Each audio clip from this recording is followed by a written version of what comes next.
Okay, welcome back, guys, to episode. I have to check this. I'll make sure. Yeah, 17. we're recording this on a slightly different date than we usually do. We do it weekly, right? On a certain date. Uh, So it's been a little bit of time, so I have actually no idea what episode we're on. yeah. We don't even remember who was editing the last one. So it's been a while. Yeah, episode 17. Um, so we're getting to episode 20. So that's pretty impressive. If we get to episode 50, that'd be really impressive. Hopefully we can get to we can keep doing this stuff because I enjoy it. Hopefully we can get to five subscribers. Whoa, bro, let's not be too hasty with that type of stuff. Okay, three. Whoa, dude, whoa. Yeah. Okay, let's not get our hopes too high. Yeah, gotta stay realistic, right? Yeah, I gotta say 2.5. That makes much more sense. Okay, I don't know how like half a subscriber. I don't. He only pays he only watches half of the videos. See, he's half. Yeah. Okay, so this episode we're gonna talk about. You will hear lots of this specifically this about this type of topic that we're gonna get into like across YouTube, across many platforms. It's like, but I guess we should throw our own hats in the ring, even though we're not as experienced or have as much industry experience as maybe some people do. Most people do, but I guess you can have a naive perspective on this topic that we're going to get into this, and you can sort of berate us in the comments if you wish. Yep, very critical. But so today's topic is basically what do we feel is the cutting edge, or what do we think is going to be the next like big technology, and what's going to be the most what's going to give you preferential treatment in terms of job search if you know a specific thing. So I guess I'll be more specific. I guess we'll start with my opinion. And I think the two biggest things that people should like spend time learning in college specifically, and I'll get into why specifically college, is machine learning / AI, because machine learning is a subset of AI. But I think AI with an emphasis on machine learning, deep learning, neural networks, that side, and just like in general, also like hard like algorithms related to AI, and cybersecurity. So like, bro, you said these are the exact two things that were on my mind. Sorry, you continue though. We might have different perspectives on it. My perspective on why exactly you should, why college? Like, why can't I just learn everything like I usually do and go like buy a Coursera course or a Udemy course and learn it? Because I'll be quite frank, machine learning for me and cybersecurity for me, I feel they're quite subpar like resources online for that kind of stuff. Because there's so much, these two fields are special because there's quite a lot of foundational knowledge with regards to both of these fields, I guess, or topics. Machine learning really requires lots of stats, lots of math, lots of linear algebra, also algorithms, and cybersecurity requires like a broad spectrum of tools and technologies, like networking. You need to know stuff about networking, assembly, hardware stuff, programming in general, like what virtual machines are, Docker, Kubernetes, Python. There's what SQL is, what are SQL injections, how does that work? It's just a huge, like almost seemingly infinite amount of knowledge you need to know for cybersecurity related stuff. Because at the end of the day, I'll get into the reasons why. So I've told you why you have to go to college, and because there's really subpar like information online on this type of stuff, because it just requires so much build up and foundational stuff. And most courses are not that lengthy, or they don't go into much of like the foundational stuff. Andrew Ng's course does for Coursera. I'm not sponsored. We're obviously not sponsored, but like take your own risk. It's a free course, but like still just like look into it. There's his course is different because he does give like foundational algebra, math foundation in it. Like it's integrated in his course. But like more, I feel not many courses do. It's much more assumed. And there's like tons of like, and if you come from a really poor programming background or really poor math background, there are lots of like mathematical symbols and that type of stuff. It can be really jarring for people, and I would recommend you look into a YouTube channel called Jabrils, Jabrils.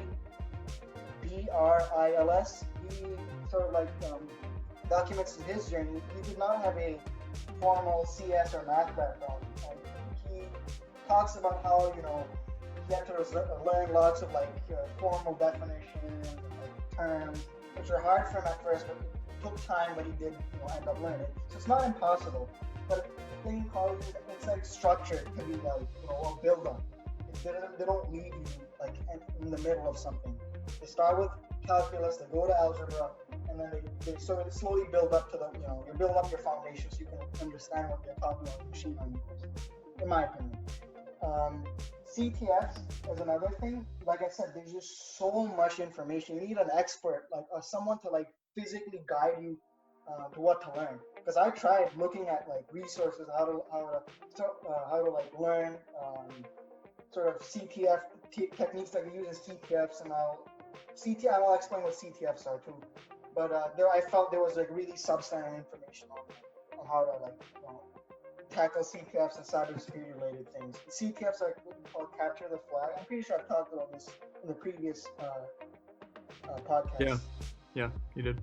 Just to reiterate, CTFs are capture the flag event. There are two styles: there's defense and there's Jeopardy style. You can look into that with those specific meaning. But basically, a system has a code in it. You have to break into the system, you grab that code, and you submit it, and you get points. And they're different formats. But that's like its core idea.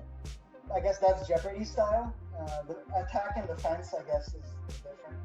But again, you can look into that if you're interested. But I feel, and these two fields, so now I'll get into the final thing. It's important. Let's be honest, we live in a very data-rich environment. Everything spews data from our refrigerators to our like smartwatches. They're collecting data, and like there's so much like accessible data now. And humans can no longer make sense of it like just through like just by pencil and paper. You need like computational techniques for that. Because it's just so much data now. But it's a double-edged sword because there's so much data you can make better predictions. And what's an algorithm that you can use to make predictions with lots of data? Machine learning, AI, and things like that. That's really useful in like not only just it's useful in business more specifically. If you can predict whether or not your like changing the price of something will give you a better net effect. You could use machine learning algorithms on like previous like company data of how your previous price changes cause like a change in like your profits or whatever. So the applications are almost endless, if not endless. And because now all your data processing, your computer, everyone uses a computer now.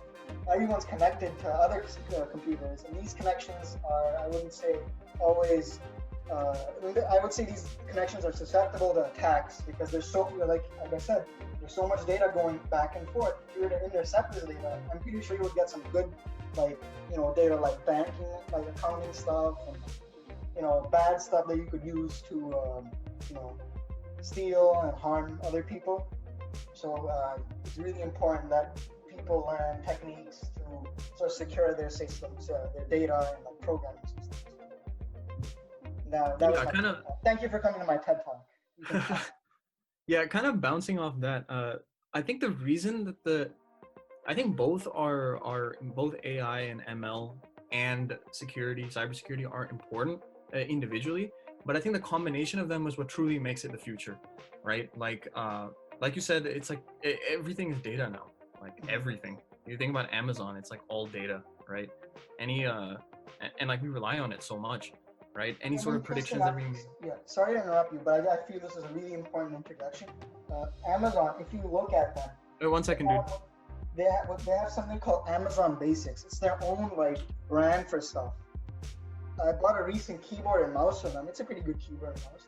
But what they probably did, I'm saying I'm going in a probability, but what they probably did, they ran like lots of like machine learning algorithms on their like Amazon, like their storefront. They found out, okay, what types of things do people buy, and what are they willing to pay more for, or what, like, how can we optimize our own like website?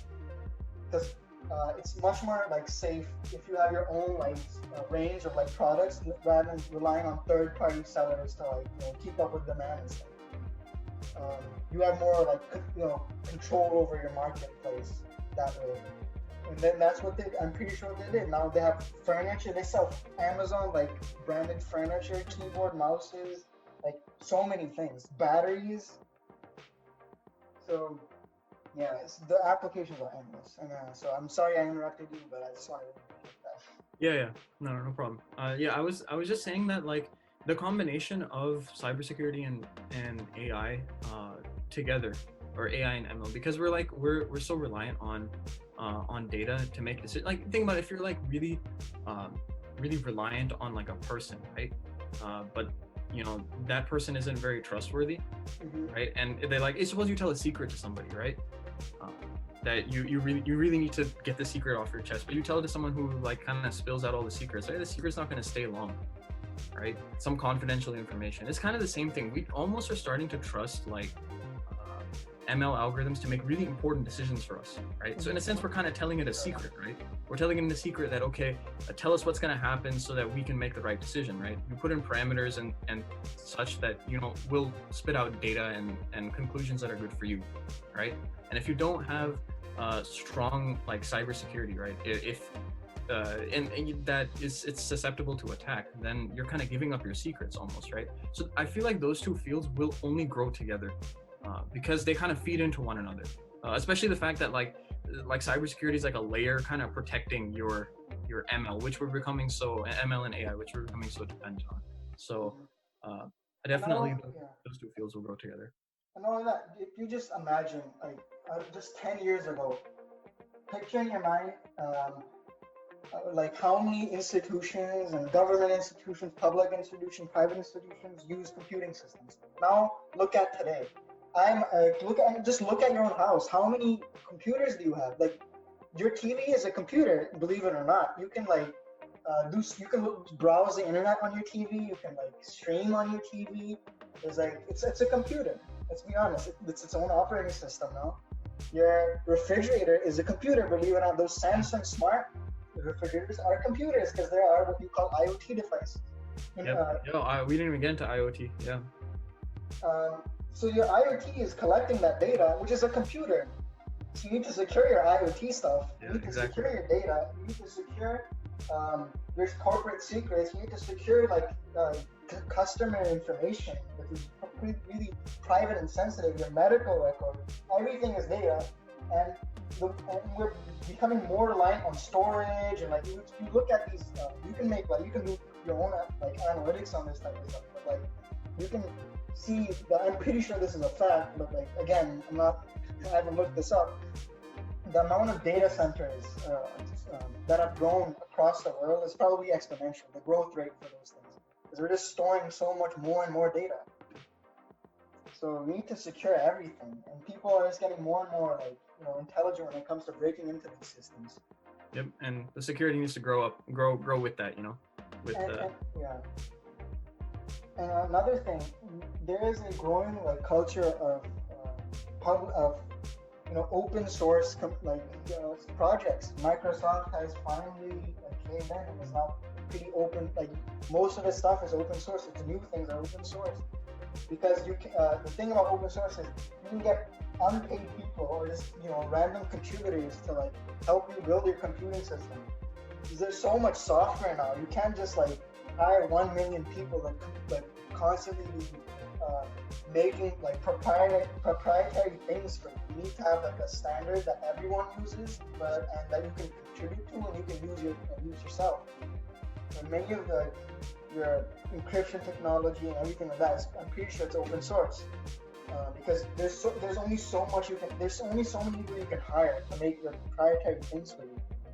So if everything's open source, then people can look into your code and break in. So again, your security becomes really important.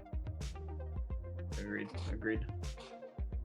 Do you have any other different opinions on this, or do you find anything else that are sort of I understand machine learning and computer security are quite important, but maybe there's like a third field that's really growing pretty fast that we haven't even discussed. Is there anything that comes to mind?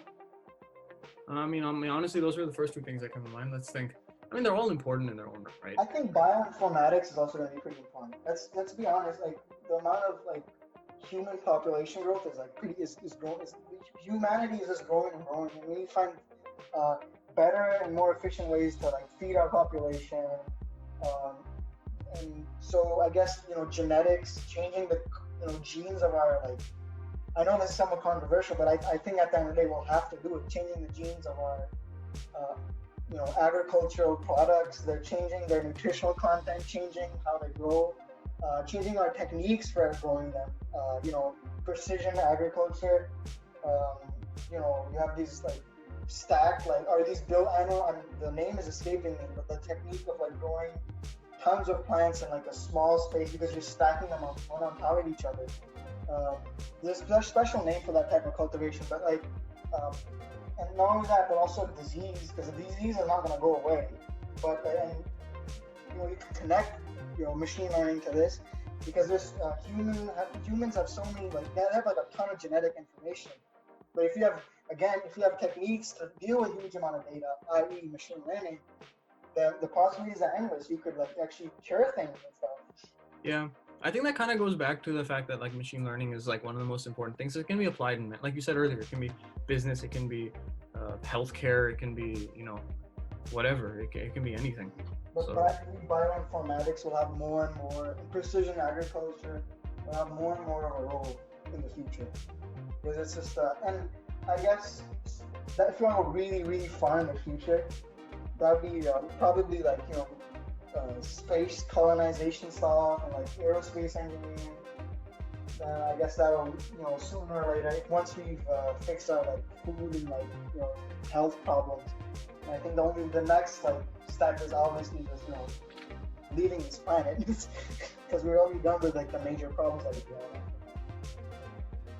Yeah, dude, the possibilities are absolutely endless. Mm-hmm. So your mind can take you anywhere if you can envision it. There's some famous quote, right? Like if you can imagine it, you can do it, or something like that. Something along those lines. I think it's Walt Disney, but I'm not sure. Yeah. But it's true. But then I guess there's also a chance that much of this technology can be used for like bad too. So yep. I guess it's up to your own like ethical code to how you envision a better future. It's a better future where everyone is like, giant blobs of this flesh. Because you just felt that was much more efficient for the human population.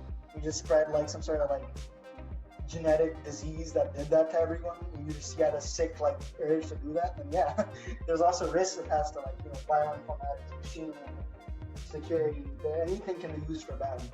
Yep. Yeah, you can't run away from that with anything. Mm-hmm. And I guess that's also like a really huge sort of aspect of that. What are the good and bad aspects of any technology that you sort of like use? I guess right. Now's a good time to end it, unless you have anything else to talk about. No, I think you pretty much hit it on the nail to start.